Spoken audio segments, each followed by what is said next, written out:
Friends, આજે ફરીથી આપણે એક બીજો નવો પણ જોશું. અહીંથી સૌ પ્રથમ ડેમો વર્ઝન આપણે ખોલી લેશું. કાલે આપણે ફ્રેન્ડ્સ જીએસટી ઇન્કમ ને એક્સપેન્સ એ ડિટેલ જોઈ. ફરીથી જીએસટી એન્ટ્રીમાં જશું. અહીં છે જીએસટી જનરલ એન્ટ્રી. અહીં ફ્રેન્ડ્સ ક્રેડિટ નોટ અને ડેબિટ નોટ આપેલી છે. અહીં લઈ લેશું ક્રેડિટ નોટ વિથઆઉટ સ્ટોક. હવે friends credit note without stock એટલે શું થશે? અહીં આપણે ક્રેડિટ નોટ બે પ્રકારની જોવા મળશે.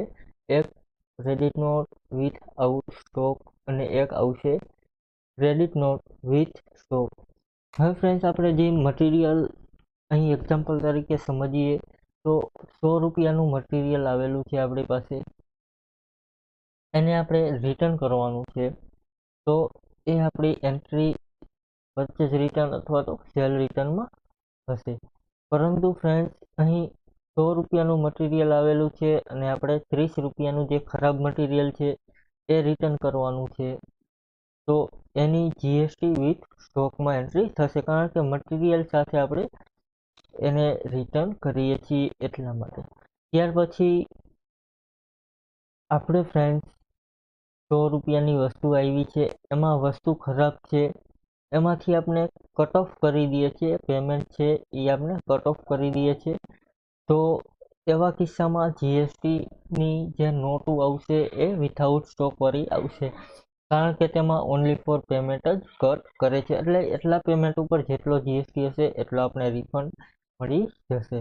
અહીંથી પહેલું છે ક્રેડિટ નોટ. અહીં ફ્રેન્ડ્સ સન્ડ્રી ક્રેડિટર જે નોટ આપે એને ક્રેડિટ નોટ કહેવાય અને સન્ડ્રી ડેબિટર્સ જે નોટ આપે એને ડેબિટ નોટ કહેવામાં આવે છે. અહીંથી ન્યૂ અથવા તેની શોર્ટકટ કી છે ઇન્સર્ટ. ત્યાર પછી અહીં ક્રેડિટ નોટ છે. અહીં ક્રેડિટ નોટ સાબર સેલ્સ આપે છે તો એ લઈ લેશું. ત્યાર પછી જીએસટી છે, ડેટ છે, વાઉચર નંબર છે, એક કરી દેશું. અહીં ઇફેક્ટ આપેલી છે તો અહીં આપણે તેની પાસેથી ખરીદી કરેલ હતી તો આપણે લેશું પરચેસ. ત્યાર પછી અહીં તમને બિલ નંબર શો કરશે કે કયા બિલ નંબર સામે તમારે ક્રેડિટ નોટ કે ડેબિટ નોટ લેવી છે. અહીં બિલ નંબર 12 છે, ટેબ કરીશું, ડોક્યુમેન્ટમાં એક આપી દેશું.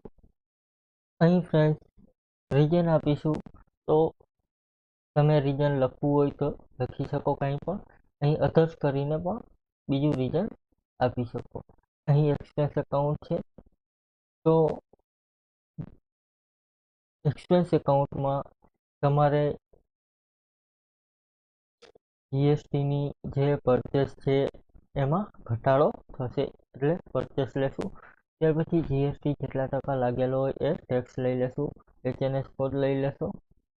ત્યાર પછી ટાઈપ છે ગુડ્સ, તો અહીંયા ગુડ્સ લઈ લેશું. અમાઉન્ટ આપેલી છે તો અહીં આપણે બિલ નંબર 12 જોશું ટ્રાન્ઝેક્શનમાં, પરચેસ એન્ટ્રી પરચેસ ઇનવોઇસમાં. બિલ નંબર અહીં 12 તમે જોશો, સમીર નોવેલ્ટી 2,36,000નું બિલ છે.